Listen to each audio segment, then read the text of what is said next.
말씀은 신약성경 에베소서 1장 11절 말씀입니다. 신약성경 에베소서 1장 11절 말씀입니다.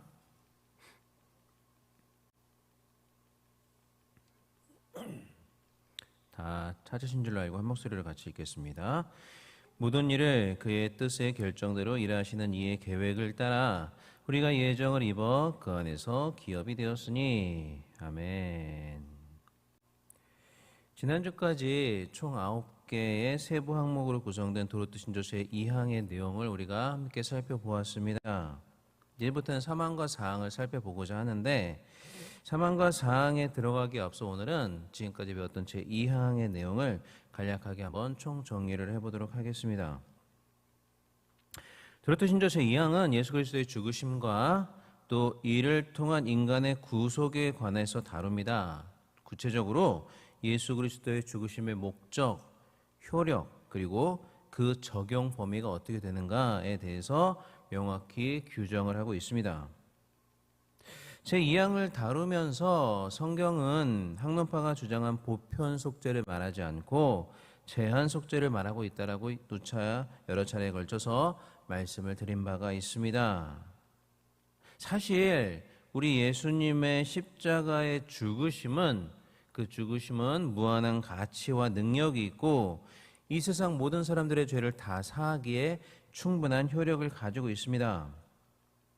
아담으로부터 시작해서 그 이후에 이 땅에 태어난 모든 아담의 후예들이 얼마나 많겠습니까?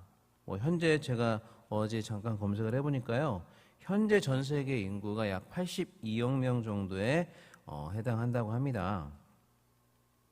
지금 현재 살고 있는 인구가 82억이라면 지금까지 이 땅에 살다가 죽어갔던 모든 인류의 총합은 얼마나 많겠습니까?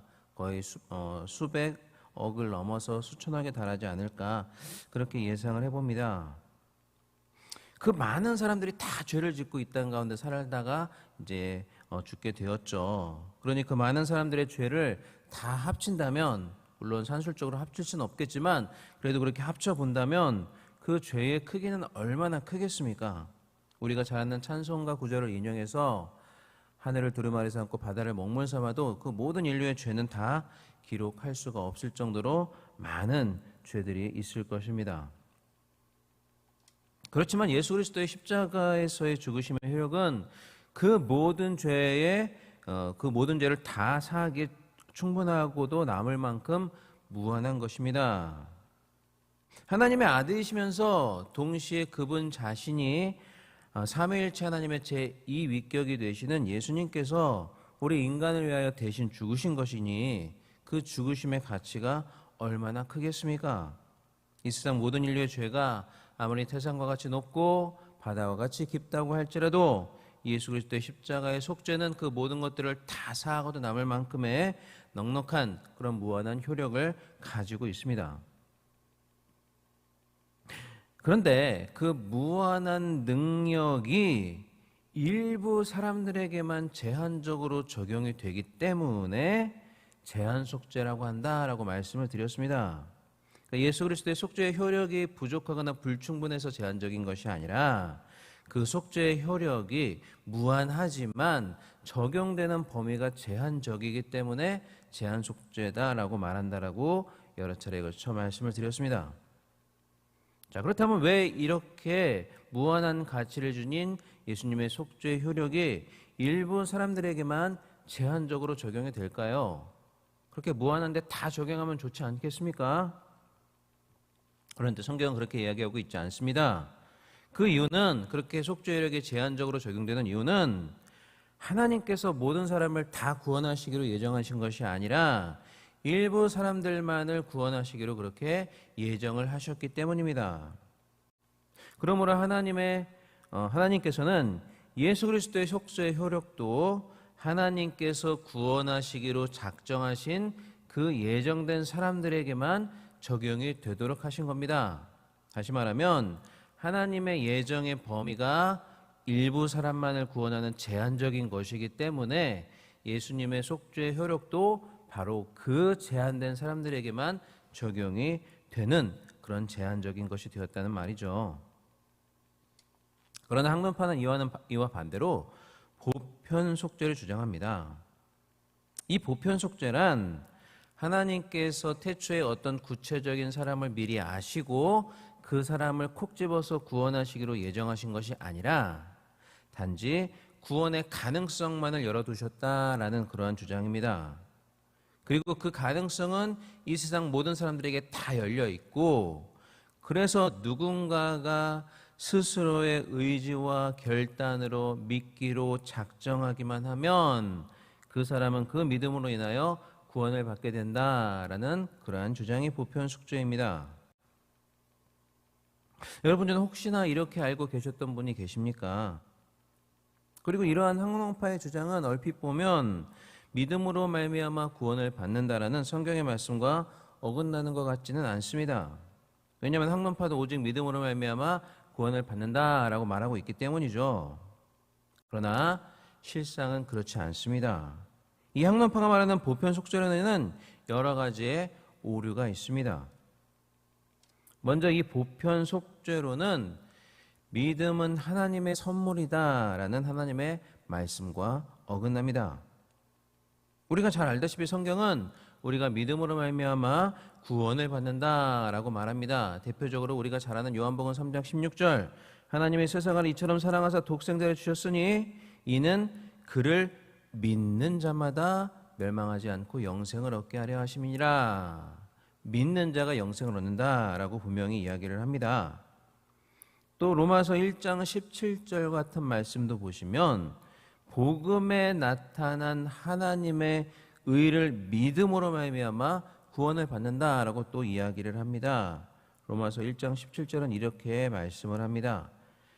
복음에는 하나님의 의가 나타나서 믿음으로 믿음에 이르게 하나니 기록된 바 오직 의는 믿음으로 말미암아 살리라 함과 같으니라. 자, 그래서 여러분, 우리는 이런 말씀에 근거해서 오직 믿음을 이야기합니다. 행위가 아닌 예수 그리스도를 믿는 그 믿음으로만 구원을 받는다라는 것입니다. 많이 들어보셨죠? 그리고 학론파도 믿음으로 말미암아 구원을 받는다라고 분명히 이야기를 합니다. 그러니까 여기까지만 보면 그들의 주장도 틀린 것처럼 보이지 않습니다. 그런데 여러분, 성경은 동시에 뭐라고 말씀을 하느냐? 그런데 이 믿음은 하나님의 선물이다라고 이렇게 말씀을 합니다. 에베소 2장 8절 말씀 한번 찾아서 같이 읽어보시겠습니다. 오늘 본문과 가까우니까요. 에베소 2장 8절 말씀 같이 한번 찾아서 읽어보겠습니다. 자, 시작. 너희는 그 은혜에 의하여 믿음으로 말미암아 구원을 받았으니 이것은 너희에게서 난 것이 아니요 하나님의 선물이라.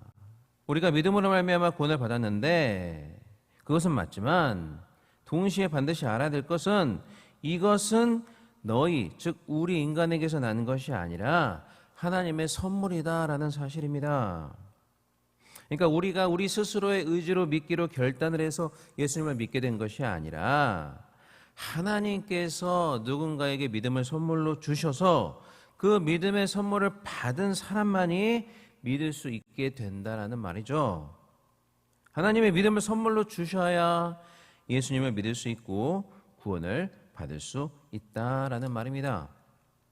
그러므로 하나님의 믿음을 선물로 주시지 않으시면 그 누구도 예수님을 믿을 수가 없습니다.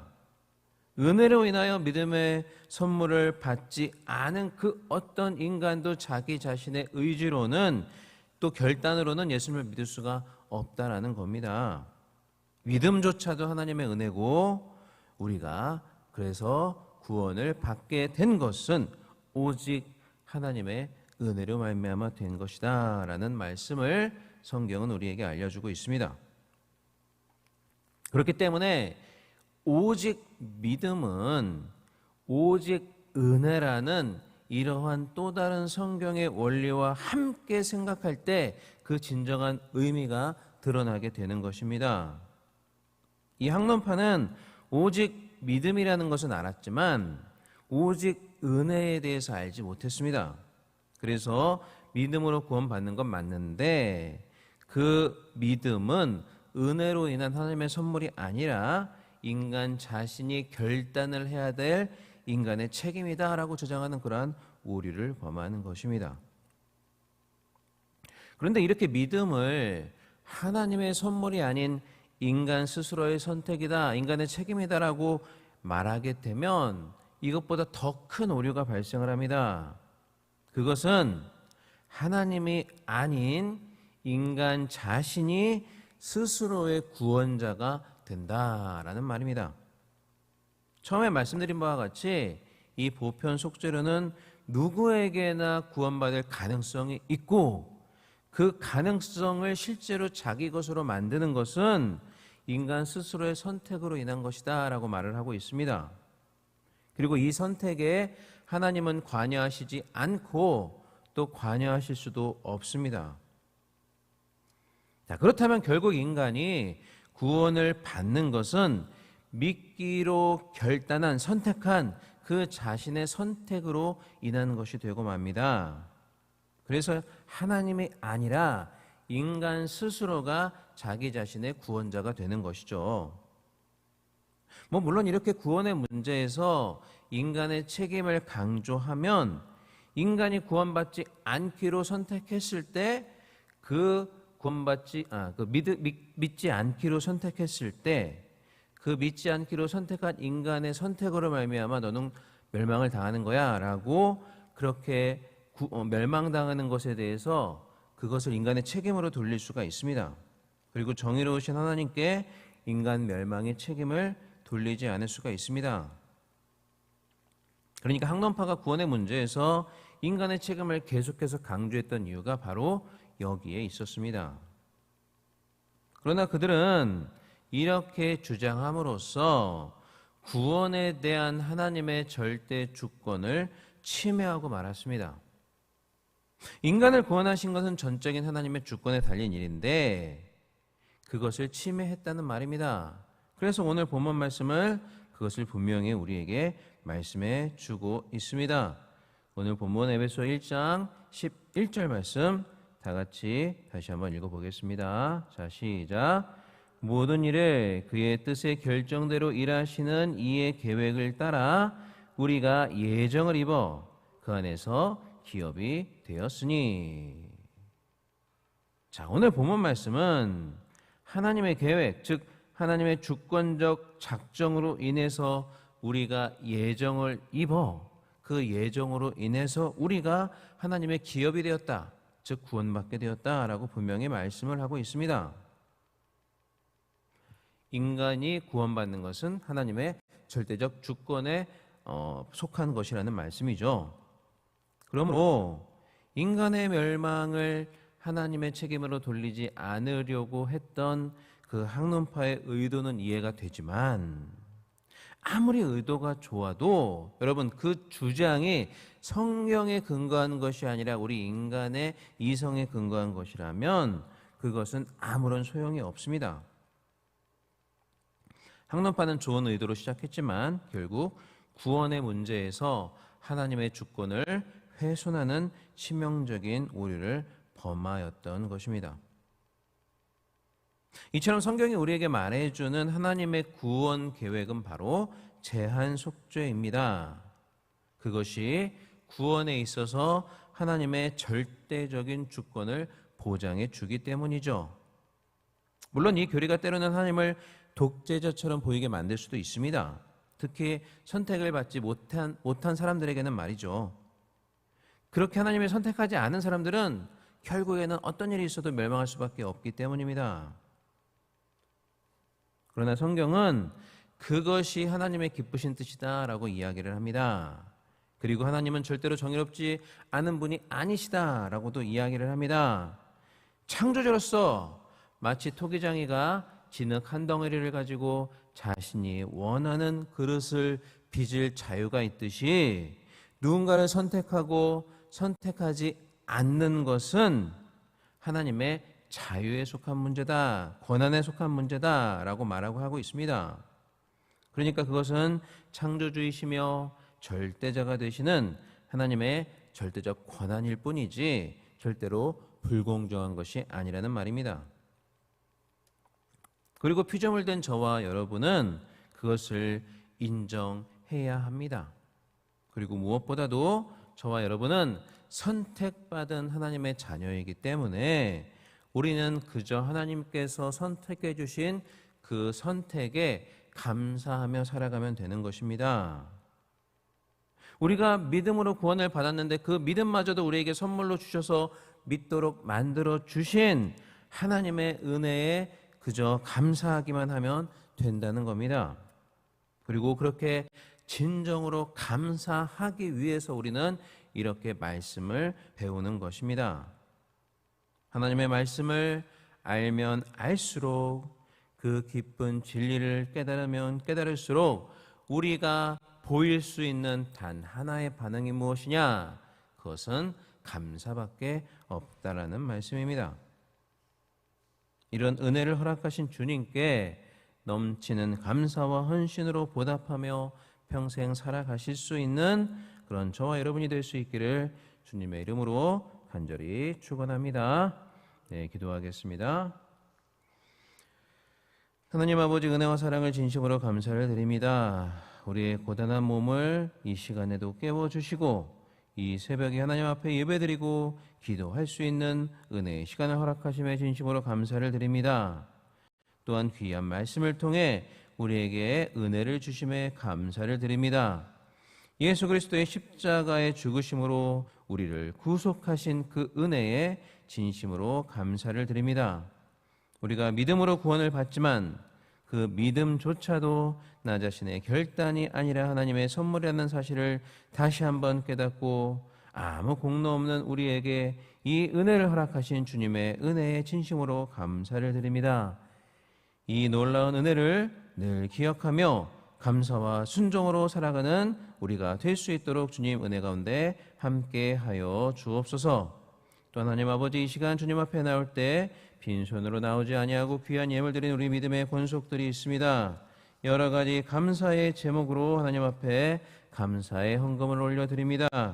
또한 정해진 순서에 따라 일천번제의 헌금으로, 아니 그 이상의 헌금으로 하나님 앞에 영광을 돌립니다. 하나님, 여러 제목으로 드린 귀한 예물 가운데 주님 함께하여 주시고 그 예물들을 기뻐 받아주시며 천배만배의 축복으로 되갚아 주옵소서. 그리고 하나님, 이 귀한 예물들이 쓰이는 곳마다 주님의 귀한 은혜와 영광만이 드러나게 하여 주옵소서. 감사드리며 이 모든 말씀 우리 주 예수 그리스도의 이름으로 기도하옵나이다. 아멘. 하늘에 계신 우리 아버지여, 이름으로 기억임을 받으시오며 나라의 마옵시며 뜻이 하늘에서 이루어진 것 같이 땅에서도 이루어지이다. 오늘날 우리에게 일용할 양식을 주옵시고 우리가 우리에게 죄 지은 자를 사하여 준 것 같이 우리 죄를 사하여 주옵시고 우리를 시험에 들게 하지 마옵시고 다만 악에서 구하옵소서. 대개 나라와 권세와 영광이 아버지께 영원히 있사옵나이다. 아멘. 이 시간 우리 다 같이 합심하여 같이 기도하겠습니다. 먼저 우리 교회와 담임 목사님을 위해서 합심하여 기도해 주시기를 바랍니다. 오늘 각 처소에서 드려지는 예배를 통해 하나님 귀한 예배 기뻐 받으시고 하나님 앞에만 온전히 상달되는 신령과 진정의 예배가 될 수 있도록 위해서 기도해 주시기를 바랍니다. 또한 여러 차례 말씀을 전하신 우리 담임 목사님 저녁까지 말씀을 전하실 터인데 하나님께서 그 건강을 붙들어 주시고 강건하게 귀한 말씀 은혜롭게 잘 선포하실 수 있도록 우리 담임 목사님을 위해서도 기도해 주시길 바랍니다. 특별히 오늘 저녁 예배 시에 임직자 투표를 위한 공동의회가 있습니다. 공동의회 가운데 하나님께서 함께 하셔서 하나님께서 예배하신 귀한 그러한 임직자들이 선출될 수 있도록 또 그러한 회의를 잘 할 수 있도록 주님께서 은혜 가운데 함께 해주시기를 위해서 합심하여 기도해 주시기를 바랍니다. 그리고 약속의 말씀 5가지 기도 제목을 놓고 기도하시고 또한 우리에게 주신 귀한 말씀 붙잡고 자유롭게 기도 모두가 다 돌아가시겠습니다. 이 시간 다 같이 기도하겠습니다. 사랑과 은혜가 많으신 우리 하나님 아버지 은혜와 사랑을 진심으로 감사를 드립니다. 하나님 아버지 이 시간도 우리를 불러주시고 귀한 주님 앞에 나와서 주님의 존전 앞에 나와서 또 유튜브를 통해서 이렇게 하나님 앞에 예배드리고 하나님께서 우리에게 허락하신 귀한 말씀으로 은혜 받게 하시며 감사를 드립니다. 이 시간 우리가 먼저 합심하여 기도할 때 우리 교회를 위해서 담임 목사님을 위해서 기도하기를 원합니다. 각 처소시되든 모든 예배를 주님 붙잡아 주시고 그 아름다운 향기를 흠양하여 주옵소서. 우리 담임 목사님 여러 차례 말씀을 전하셔야 됩니다. 강건하게 붙들어 주시고 성령의 두루마기를 입혀 주시사 능력의 말씀을 선포하실 수 있도록 주님 붙잡아 주시고 함께하여 주옵소서. 오늘 있을 공동회의 가운데 함께하여 주사 주님이 기뻐하시는 귀한 임직자들이 선출될 수 있도록 모든 공동회의 과정을 주님께서 지켜주시고 함께하여 주시옵소서.